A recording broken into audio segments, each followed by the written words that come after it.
Thank you, everyone. So I think we will begin. Dearest, most venerable Mahasangha and all friends in the Dhamma, good morning, and thank you for joining us this morning. We are delighted to have you on board this pilgrimage to finding everlasting peace, calm, and wisdom in everyday life. My name is Diana, and I will be on hand for any technical support you may have throughout the course of this session. Please feel free to use the chat function to ask any questions, and these will be answered at the very end of the session. For some information, this session will be recorded for monitoring purposes. And yes, so I will be delighted to introduce you to Reverend Wadigala Samitharathana, who is from SOAS University of London, studying religion and philosophy. And yes, thank you.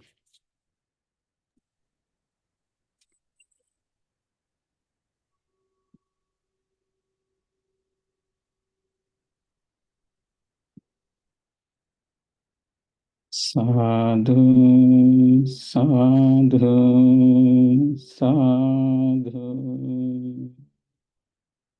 Dhamma greetings to you all on this stunning morning today. Thank you very much, Diana. You are all very welcome to our pilgrimage on mindfulness meditation. Our very first session, Be Mindful with Morning Coffee. At first, I would be delighted to put a gloss on the theme, Be Mindful with Morning Coffee. Actually, what does it mean to you? What's your take on it? To my understanding, with the solid reference to the Mahasatipatthana Sutta, the four establishments of mindfulness composed in the long discourses of the Buddha, the activity of mindfulness is not itself confined to a mirror process or mirror gesture on your mind and body. It is something far beyond that. So, according to Buddhism, it is nicely and wisely stated that asite pite kaite saite sampajanakari hoti. That means in eating, drinking, savoring, chewing, at any moment of your life, you should be aware of what you are doing. So, I was thinking this is a good initiative to start with. Be mindful at first blush of your day to day. So, on this purpose, we are very much looking forward to take you through our mindful journey. Well, now I have my cup of tea here on the table. Then how should we reflect upon it? As I said a little earlier, this is not a just single activity in itself or by its very nature. You can contemplate on your bodily posture and your hand gestures and how you grab your cup of coffee and how you take and pour into your mouth and how it digests itself into the process of your physical body and so forth. So this is not a simple process at all. This is a complex and wide-ranging mechanism related to your mind and body. So I would like you to take your cup of coffee for a moment. Then you may slowly close your eyes then. Whilst you are closing your eyes, you can simply reflect upon these pieces of wisdom.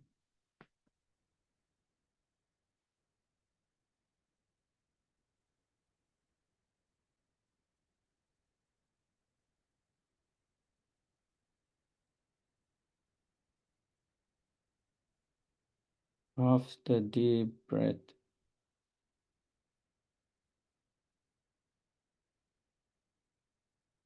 wisely reflecting, I use this coffee not for fun, not for pleasure, not for beautification, only for the maintenance and nourishment of this body, for keeping it healthy to ward off painful feelings that have arisen, for the maximum freedom from any discomfort in body. In all, this is for supporting with the virtuous life. Thinking this, I would be grateful to all sentient beings and non-sentient creatures in nature who attributed to this kind coffee. It helps me a lot to start the day with calm and warmth. May they all be well, happy, peaceful, and free from suffering.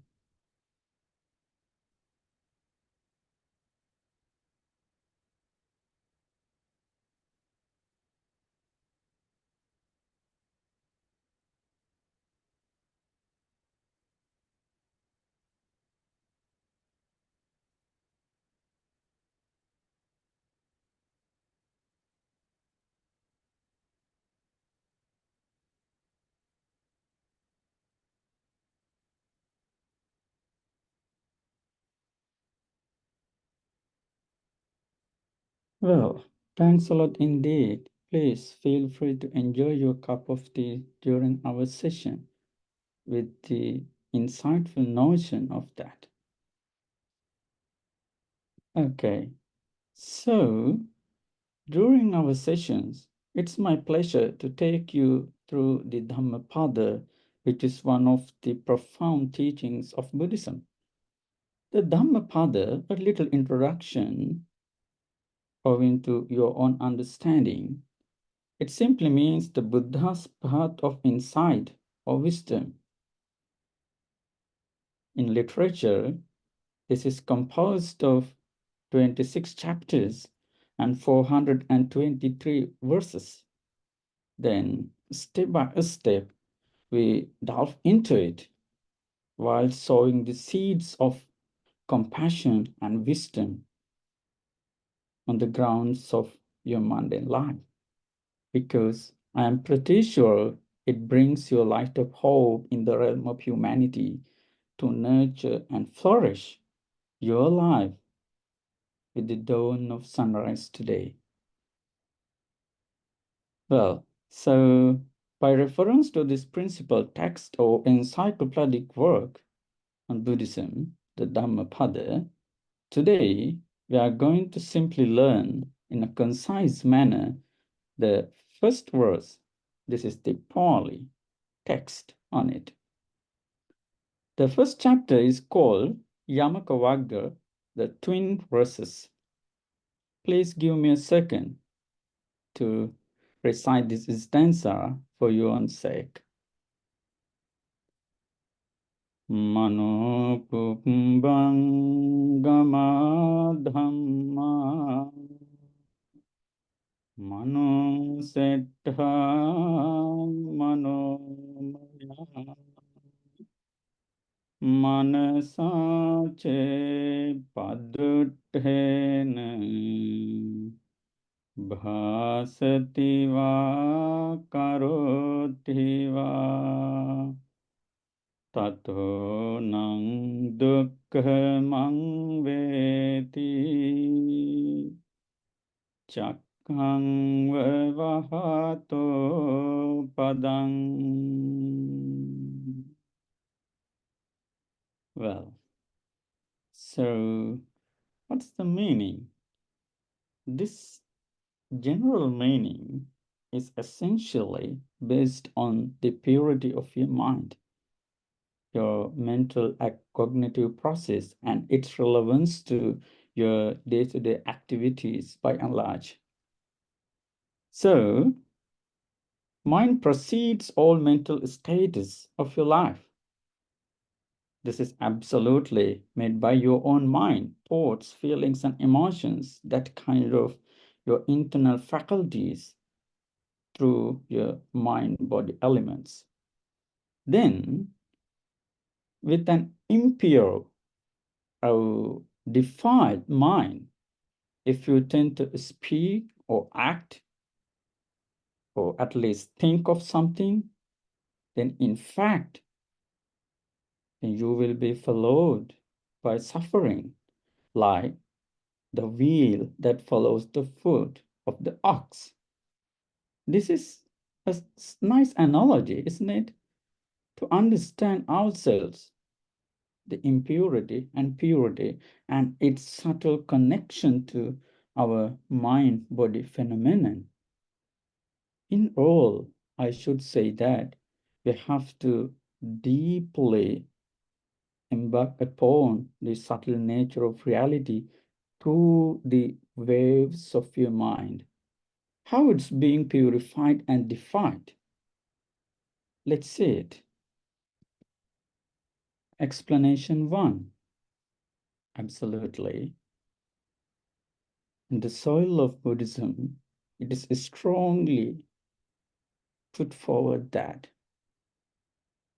you are fully dependent upon yourself, either moral conduct, concentration, or wisdom, or far beyond your complete salvation, emancipation, whatever you are seeking for, it is indeed up to you.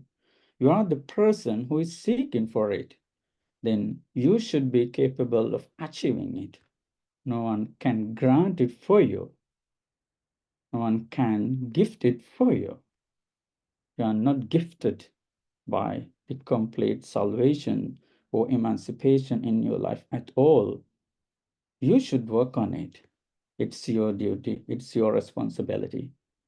Then we are on the track to understand if we are responsible for our lives, either purity or impurity, it paves the way for myself to find it out. Where are my thoughts? How they stem from?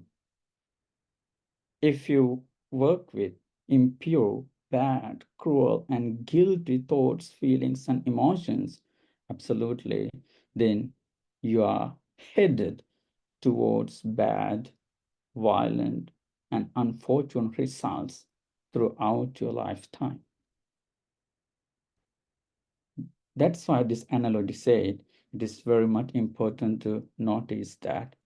Always try to be a disciplinary human being through the three mysteries, your body, speech, and mind, that's governed by your mind.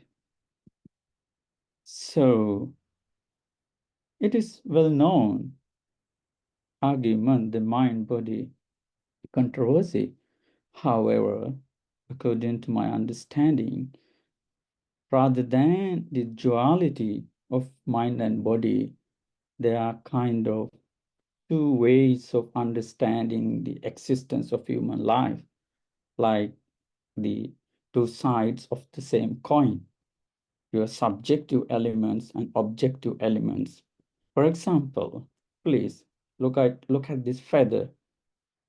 Through the lens of objectivity, this is something, this is an entity made of earth, fire, air, and in space.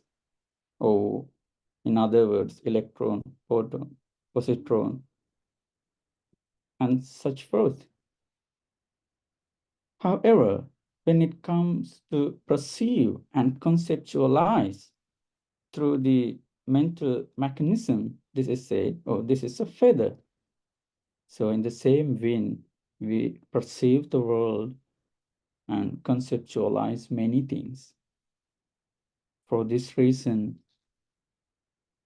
this mental discipline, the process of cultivating mentality is far-reaching field to develop our own life.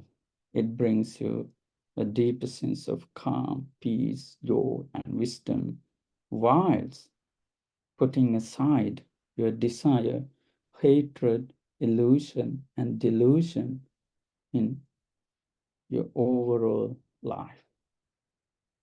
So, having said that,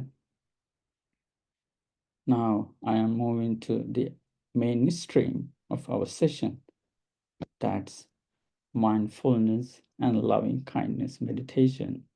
So we started with the subtle reflection on your cup of coffee today.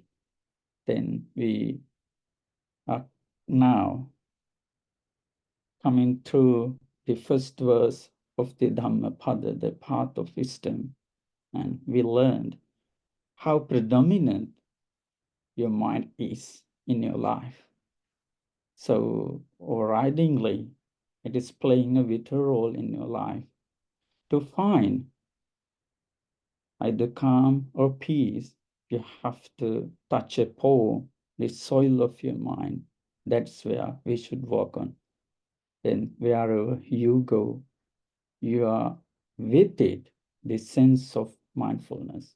If you are within the sense of mindfulness, in fact, the true self of your life is there, otherwise not. So now I would like you to engage with me a so short session of mindful breathing and loving kindness meditation. When you're feeling comfortable, you may slowly close your eyes whilst keeping your body erect, your back straight.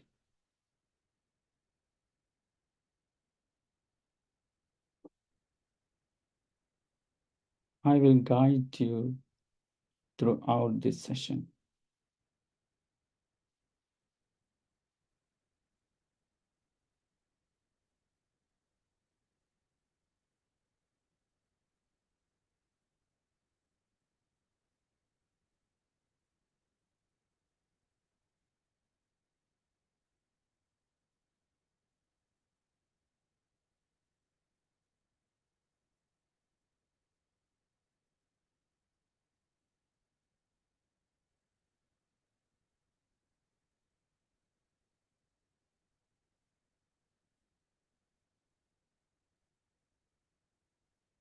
You may now establish mindfulness in front of you.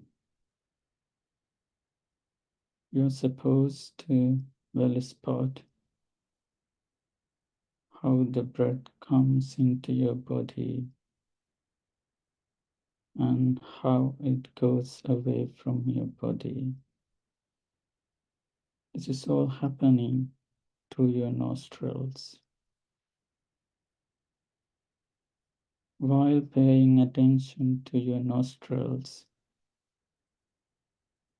you may notice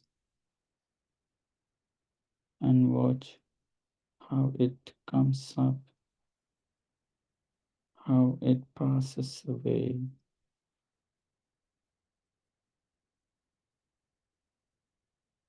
Step back from your egoistic mind. Feel relaxed and calm. Then just watch it.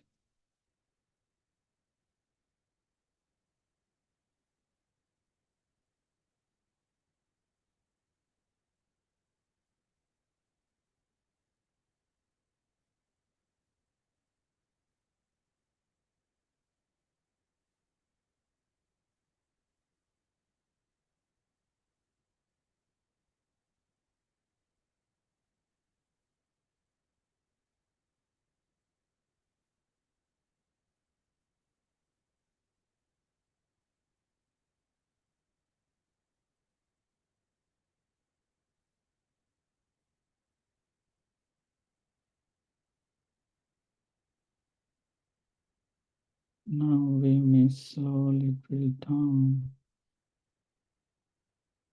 the ultimate nature of this breath.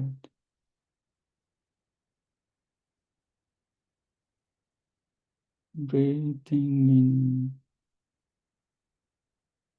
I know I am of the nature to grow old.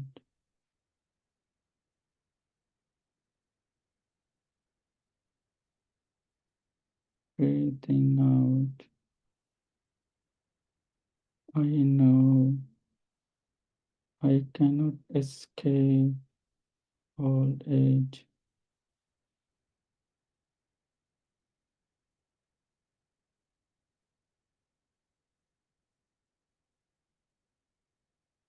Breathing in, I know I am of the nature to get sick.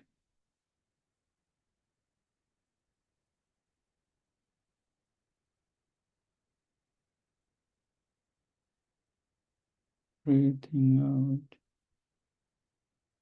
I know I cannot escape sickness.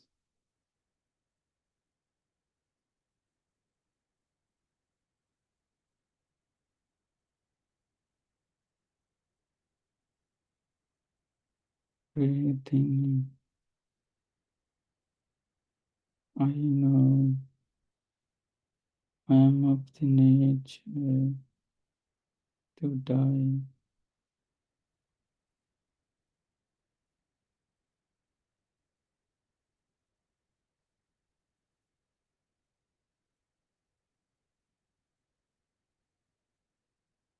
Breathing out, I know I cannot escape dying.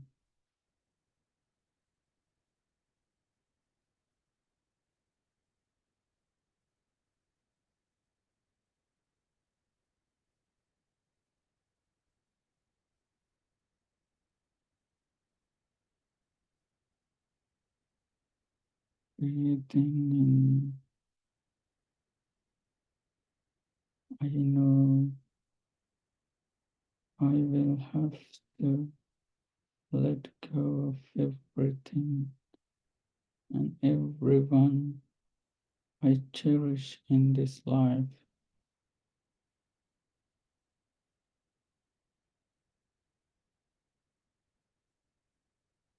Breathing out,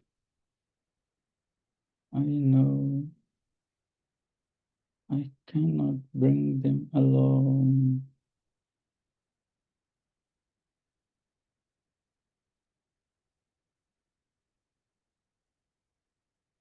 You may now understand your life is very much similar to the ultimate nature of your life.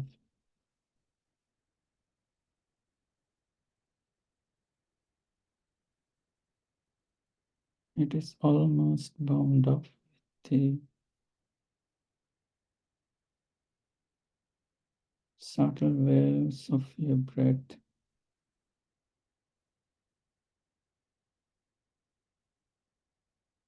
Life is endowed with life through your breath. The more you can understand the breadth of your life,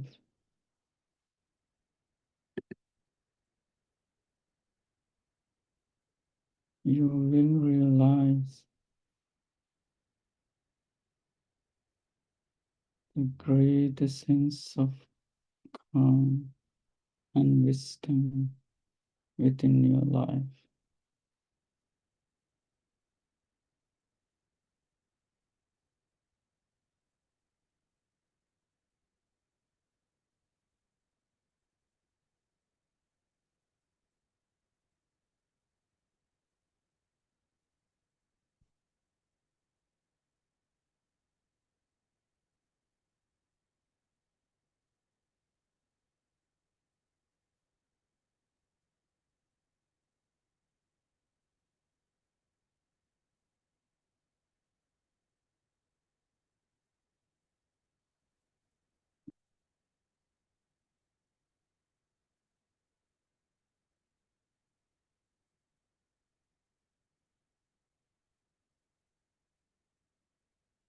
We may now slowly move on to the loving kindness meditation.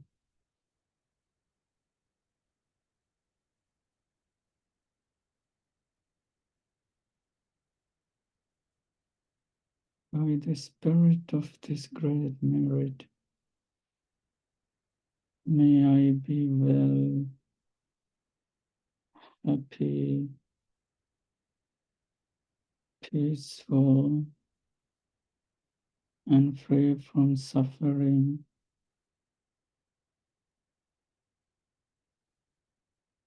May no harm come to me. May I always meet with a spiritual success.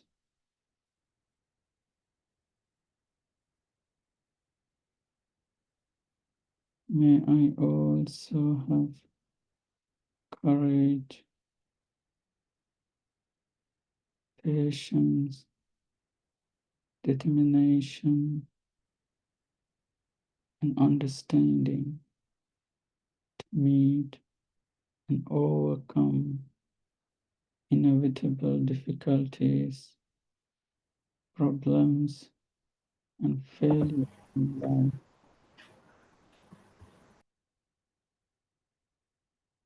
May I also arise above them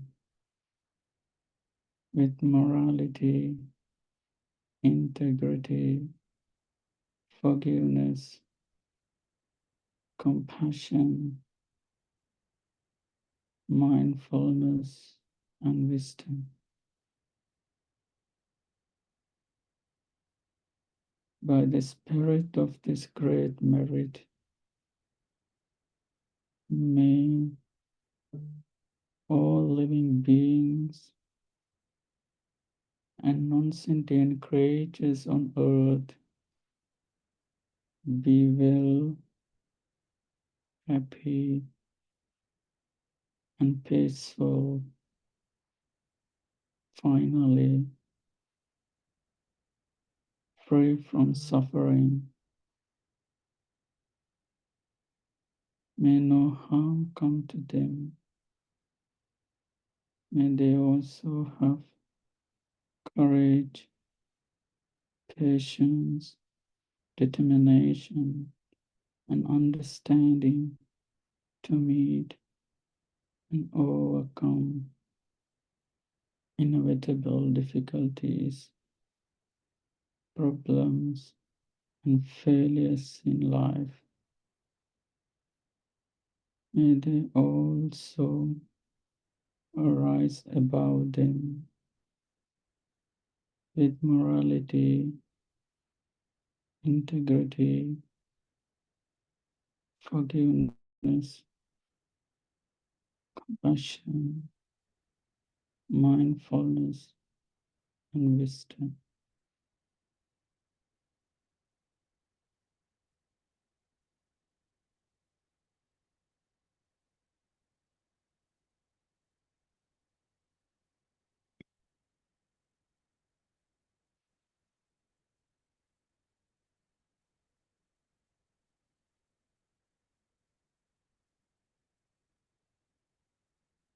Sadhu, sadhu, sadhu.